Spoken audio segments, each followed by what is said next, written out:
So do you remember what you were doing 7 years ago today? Me? I don't have a clue, and maybe you don't either, unless you're an American soldier or an Iraqi. Because at this very moment, 7 years ago, U.S. bombers were on standby. Soldiers were awaiting orders. The invasion of Iraq was about to begin. So how are we marking the anniversary? Well, one soldier's quote really caught my attention today. He said the Iraq War will get a few seconds of coverage in between American Idol reviews and Dancing with the Stars critiques. So here's what we want to connect. At this hour, American and coalition forces are in the early stages of military operations to disarm Iraq, to free its people, and to defend the world from grave danger. 7 years after the war began, we talked to an American vet haunted by his memories and an Iraqi who dreams about a future back home. I mean, most people there thought that they're going to find some planes, they're going to bomb some targets. We didn't actually think they're going to, actually invade. Plus, eating fish into extinction.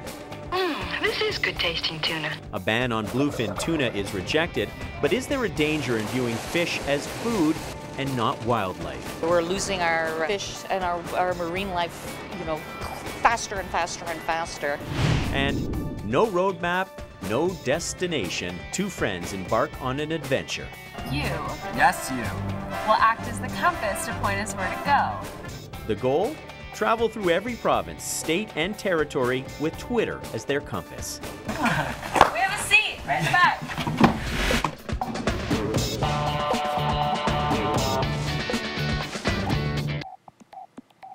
Hi, I'm Mark Kelly, and welcome to the show. Well, it's an anniversary few celebrate and many are happy to forget.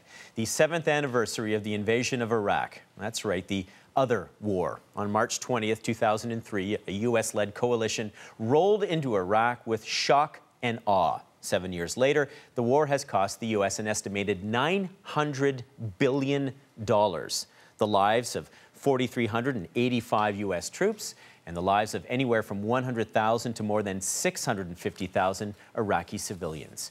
Now, these days, we Canadians may have our eyes on Afghanistan, but for the last 7 years, Iraq has left the deepest mark on the face of history.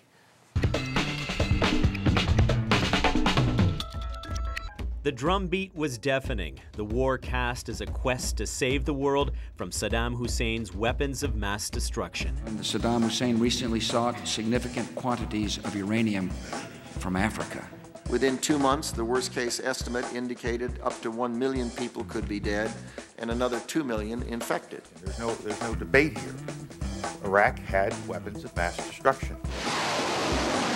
The invasion was swift. In just over 2 weeks, Baghdad fell. The mission declared a success. The United States and our allies have prevailed. But there were no WMDs in Iraq.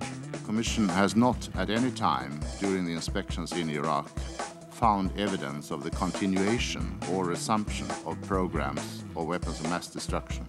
Instead, the U.S. found a determined insurgency and vicious sectarian conflict that by 2006 was spiraling into a civil war. In 2007, the U.S. upped the ante, a surge of 30,000 troops. The gamble paid off. The military objectives of the surge are, in large measure, being met. The violence subsided. This month's parliamentary elections were declared a success, and the U.S. is pulling out most of its troops by August. The war appears to be winding to a close, but at a staggering cost. So how do those who fought in Iraq see that cost? My next guest was deployed to Iraq in 2006 when the country was in chaos and dozens of American soldiers were losing their lives every month.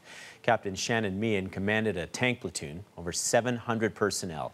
He met with local Iraqi leaders, coordinated reconstruction projects. But on 2007, his tour ended when he was injured by an IED. Captain Meehan joins me now from Philadelphia. Thank you, sir, for making time for us tonight.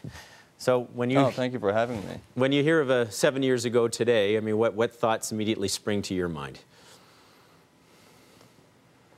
Well, honestly, it's a feeling of anxiousness. You want to see an end to this, but a positive end. You want to see the fruit of this, what we've done there, all the good work that we've done. There's so much of it, and so much of it goes uncovered. It's something that you want light shed upon for everyone back in the States to see, everyone over here to see.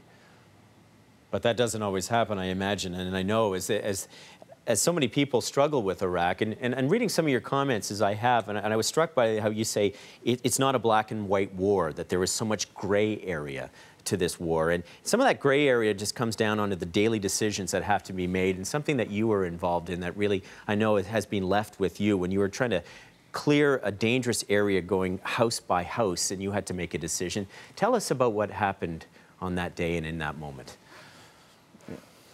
Well, what I remember about that day in June, the sun beating down on us, some 120-degree heat, is I called down a silence on a family, including children, a silence that still lingers inside me today. I called for a mortar strike on a house we thought was booby-trapped for us. And it turns out there was an innocent family inside that house that I destroyed. What does that leave you with today? I mean, of course, a great feelings of guilt over realizing what I had done, the weight of it all. As I continue on now in my life, or try to, I try to make the most positive out of the tragedy that I am responsible for. And by sharing my story, I feel that I can do that to help other veterans out there, to connect with them, to have them realize that they're not alone, and to shed light on the public of what we go through. Very